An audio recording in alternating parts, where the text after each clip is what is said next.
السلام علیکم۔ کراچی میں ایک ہی دن میں 2 پیٹرول پمپس والوں سے ڈکیتیاں، ڈاکو 1 کروڑ روپے لے اڑے، تیل کا خیز مناظر سامنے آ گئے۔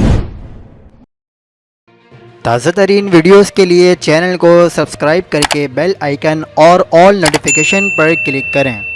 آپ کو بتاتے چلیں کہ سائٹ ایریا میٹرویل میں پیٹرول پمپ کے کیشیئر سے نجی بینک کے باہر 65 لاکھ روپے لوٹ لیے گئے، جبکہ اورنگی ٹاؤن پاکستان بازار میں بھی ملزمان پیٹرول پمپ کے کیشیئر سے 30 لاکھ روپے لوٹ کر فرار ہو گئے۔ میٹرویل میں پیٹرول پمپ کا عملہ 65 لاکھ روپے گاڑی میں لے کر ہیڈ کیشیئر کے ساتھ بینک میں جمع کرانے کے لیے نکلا۔ پمپ کا ہیڈ کیشیئر گاڑی سے رقم لے کر باہر نکلا تو موٹر سائیکل سوار 2 ڈاکو پہنچ گئے۔ پولیس کا کہنا ہے کہ ملزمان نے اسلحے کے زور پر کیشیئر سے کیش چھینا اور فرار ہو گئے۔ دوسری جانب پولیس کے مطابق اورنگی ٹاؤن پاکستان بازار تانے کی حدود میں بھی ملزمان پیٹرول پمپ کے کیشیئر سے 30 لاکھ روپے لوٹ کر فرار ہو گئے۔